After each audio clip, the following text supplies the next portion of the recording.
दूसरा test match होना है पाकिस्तान और वेस्ट इंडीज़ का इतवार को पोर्ट ऑफ स्पेन में, और इसके लिए बाकायदा प्रैक्टिस भी की गई है। अब्दुल्ला शफीक की बात करें, सऊद शकील समेत तमाम बैटर्स ने प्रैक्टिस सेशन में शिरकत की और टेस्ट सेंचुरी स्कोर करने वाले पहले टेस्ट में शान मसूद की जो उंगली है वो फ्रैक्चर हो गई है। इसके बायस वो अब दूसरे टेस्ट से बाहर हो गए हैं और हम देख रहे हैं मुसलसल 8 टेस्ट मैचेस में पाकिस्तान को शिकस्त का सामना करना पड़ा। तो पहले ही जो टेस्ट था उसमें भी हमने शिकस्त देखी। हमारे साथ अब्दुल रऊफ साहब मौजूद हैं, साबिक टेस्ट क्रिकेटर हैं। बहुत शुक्रिया अब्दुल रऊफ, आपने प्रोग्राम के लिए वक्त निकाला। सर, पहले टेस्ट में पाकिस्तान की इंतहाई ख़राब परफॉर्मेंस थी, क्या वजह समझते हैं आप इसकी?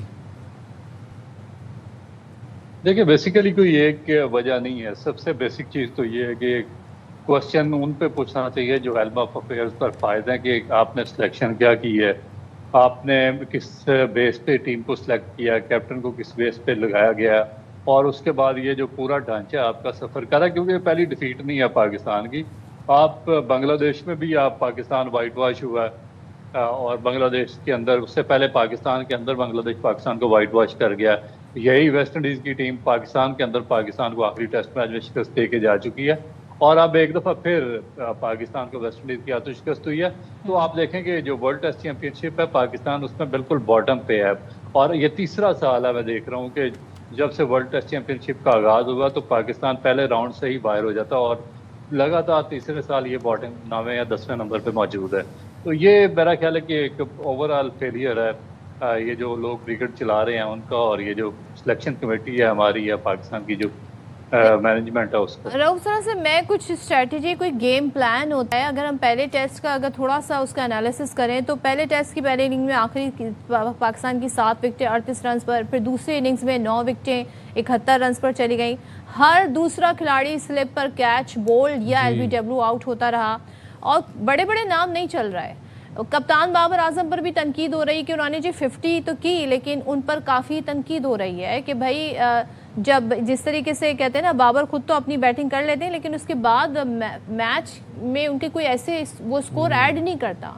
तो गलती कहाँ हो रही है बेसिकली?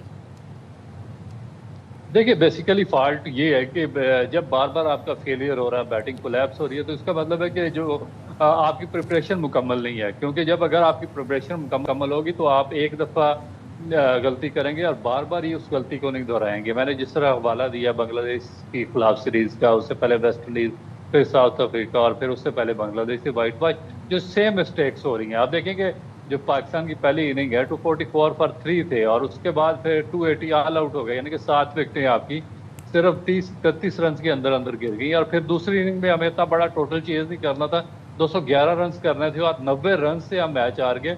और ये कोई top class top tier team नहीं है कि ये कोई पहले फर्स्ट सेकंड थर्ड फोर्थ या फिर रैंकिंग पे हो वेस्ट इंडीज की टीम, ये भी बॉटम पे है, ये हमसे एक दर्जा ऊपर है, 9वें नंबर की टीम है। तो उसके खिलाफ भी कोलैप्स होने का मतलब है कि आपके पास फर्स्ट क्लास की प्रिपरेशन मुकम्मल नहीं है, टेस्ट क्रिकेट की या लॉन्ग फॉर्मेट की प्रिपरेशन नहीं है। फिर दूसरी जानब आपके बॉलर्स हैं, वो उन्होंने 3 टेस्ट मैच में 36 नो बॉलें कर दी हैं, तो इसका मतलब है कि वो भी रेडी नहीं है, उनको नहीं भी पता कि कौन सी लेंथ पे और कौन सी जगह पे और किस तरह बॉलिंग करनी है और डिसिप्लिन बॉलिंग का क्या होता है। तो एक ओवरऑल आप कह सकते हैं कि फॉल्ट लाइन है सारी, जिसको दुरुस्त करना पड़ेगा। और रऊफ भाई, ये बताइएगा कि अब आपको क्या लगता है कि दूसरे टेस्ट के लिए क्या तब्दीलियां होनी चाहिए आपकी नज़र में? जो करंट सिलेक्शन है, जो करंट प्लेयर्स हैं, जो उनकी करंट परफॉर्मेंस है, इसके साथ इंग्लैंड की टीम का तो आउट ही हो गया ना। हाँ जी, तो ये इन चीज़ों के साथ इंग्लैंड की टीम का मुकाबला किया जा सकता है?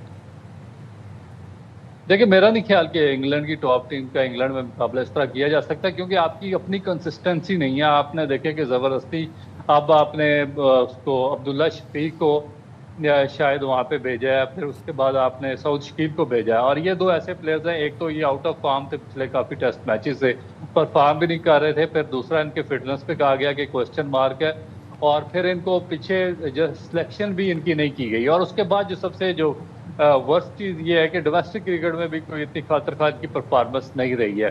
तो ये लोग अब चले गए हैं वेस्ट इंडीज़ के पेस अटैक को सामने करने के लिए, क्योंकि इनको ड्रॉप किया गया था और ये मजबूरन, क्योंकि अभी आपके पास कोई प्लेयर्स की ऐसी लॉट नहीं थी, आपके पास कोई यंगस्टर तैयार नहीं था रिप्लेसमेंट के लिए, तो इनको वापस लाया गया। क्योंकि इस तरह होता नहीं है टेस्ट क्रिकेट में। टेस्ट क्रिकेट में वापस उनको कम बैक करवाया जाता है या रिप्लेसमेंट उन प्लेयर सीनियर्स को करवाई जाती है जिनके पॉकेट में बड़े रन हुए, या जो जिस तरह मुझे याद है एक दफा बैरेटली को ऑस्ट्रेलिया से ड्रॉप किया गया था, तो वो वापस शेफील्ड शील्ड लीग में गया था और वहां पे उसने न्यू साउथ वेल्स के खिलाफ उसने 11 विकेटें ली थी और इस तरह उसने अपना कम बैक किया था। तो टॉप प्लेयर तो इस तरह परफॉर्म करके आते हैं और कम बैक करते हैं। यहाँ पे तो कोई इस तरह का डिसिप्लिन नहीं है और अब मेरा नहीं ख्याल कि ये लोग इतना ज्यादा इम्पैक्ट क्रिएट करेंगे second test. Okay, let's see. Thank you so much Abdul Rauf, हमारे साथ थे इतवार से जी। सेकंड टेस्ट हो रहा है वेस्ट इंडीज के खिलाफ, देखते हैं जी इस बार स्ट्रैटेजी क्या होती है और क्या हम ये टेस्ट जीतेंगे कि नहीं।